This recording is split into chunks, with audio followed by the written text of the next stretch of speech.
Cure by James Dashner. Chapter 14.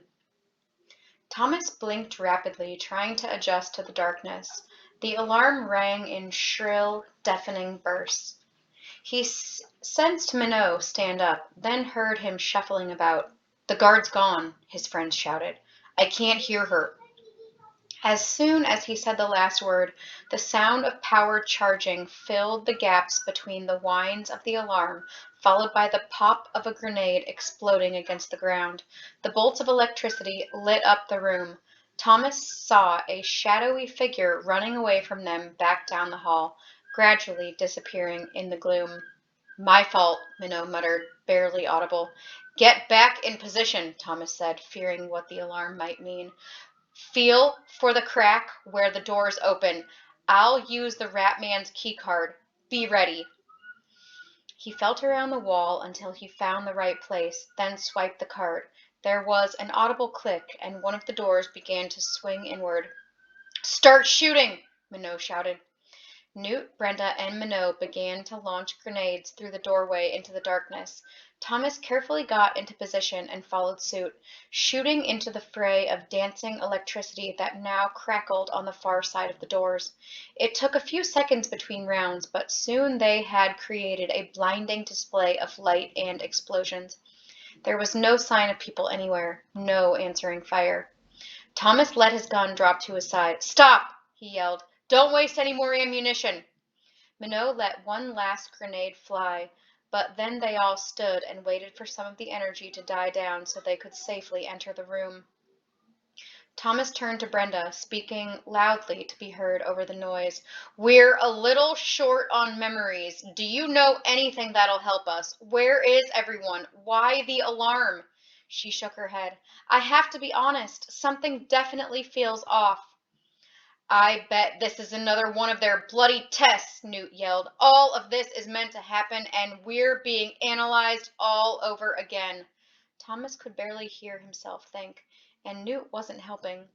He held his launcher up and walked through the doorway. He wanted to get somewhere safer before the light from the grenade blast disappeared entirely. From the shallow pool of his few returned memories, he knew he'd grown up in this place. He just wished he could remember the layout. He realized again how important Brenda was to their freedom, Jorge too, if he was willing to fly them out of here. The alarm stopped. "What?" Thomas had started too loud and quieted himself. "What now?" "They probably got sick of their ears bleeding from the noise," Minot answered. "Just because they turned it off doesn't mean anything." The glow from the electric bolts disappeared, but the room on this side of the doorway had emergency lights that cast everything in a red haze. They stood in a large reception area with couches and chairs and a couple of desks. Nobody was in sight. "I've never seen one person in these waiting rooms," Thomas said, the space suddenly familiar.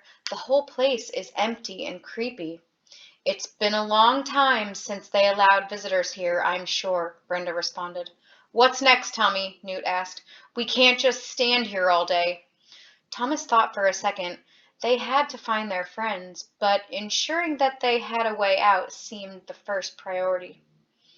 "Okay," he said. "Brenda, we really need your help. We need to get to the hangar and find Jorge. Get him prepping a berg. Newt and Minot, you guys can stay with him for backup, and Brenda and I will search the place for our friends. Brenda, do you know where we can stock up on weapons?" "Weapons depot on the way to the hangar," Brenda said, "but it's probably guarded."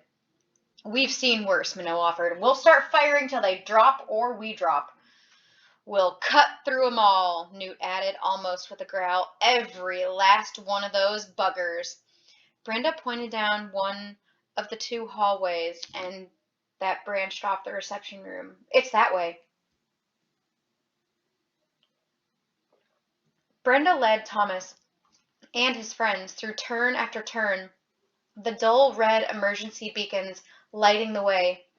They met no resistance, though every so often a beetle blade skittered by, click-clacking across the floor as it scurried along. Minot tried firing a shot at one of them, missing badly and almost scorching Newt, who yelped and wanted to fire back. judging by the look on his face.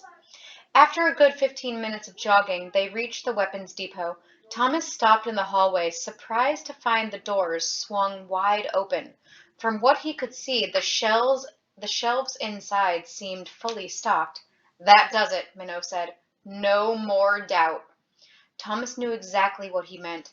He'd been through too much not to. Someone's setting us up, he muttered. Has to be, Minot added. Everyone suddenly disappears, doors are unlocked, weapons sitting here for us, and they're obviously observing us through those shuck beetle blades. Definitely fishy, Brenda added. At her voice, Minot turned on her. How do we know you're not in on it? He demanded. She answered in a weary voice. All I can say is that I swear I'm not. I have no idea what's happening. Thomas hated to admit it, but what Newt had hinted at earlier, that this whole escape so far might be nothing but an orchestrated exercise, was looking more and more likely. They'd been reduced once again to mice, scuttling about in a different kind of maze. Thomas hoped so badly that it wasn't true. Newt had already wandered into the weapons room. Look at this, he called. When Thomas entered the room, Newt was pointing to a section of empty wall space and shelves. Look at the dust patterns. It's pretty obvious that a bunch of stuff was taken recently, maybe even within the last hour or so. Thomas inspected the area. The room was pretty dusty, enough to make you sneeze if you moved around too much. But the spots Newt pointed out were completely clean. He was dead on. Why is this so important? Minot asked from behind them. Newt turned on him. Can't you figure something out for once? You bloody shank! Minot winced. He looked more shocked than angry. Whoa, Newt, Thomas said. Things suck, yeah, but slim it. What's wrong? I'll tell you what's bloody wrong. You go all tough guy without a plan, leading us around like a bunch of chickens looking for feed, and Minot can't take a bloody step without asking which foot he should use? Minot had finally recovered enough to get ticked. Look, Shuckface, you're the one acting like a genius because you figured out some guards took weapons from the weapons room. I thought I'd give you the benefit of the doubt. Act like maybe you've discovered something deeper than that. Next time I'll pat you on the frickin' back for stating the obvious. Thomas looked back at Newt in time to see his friend's expression change. He seemed stricken, almost teary. I'm sorry, Newt muttered, then turned and walked out of the room. What was that? Minot whispered. Thomas didn't want to say what he was thinking, that Newt's sanity was slowly being eaten away, and luckily he didn't have to. Brenda spoke up. You guys were missing the point. Which was? Minot asked. There had to have been 2 or 3 dozen guns and launchers in this section, and now they're all gone. Very recently, in the last hour or so, like Newt said. Yeah? Minot prodded, just as it clicked for Thomas. Brenda held her hands out as though the answer should be obvious. Guards only come here when they need a replacement or want to use something besides a launcher. Why would they all need to do that at the same time? Today. And launchers are so heavy, you can't fire them if you're carrying another weapon too. Where are the weapons they would have left behind?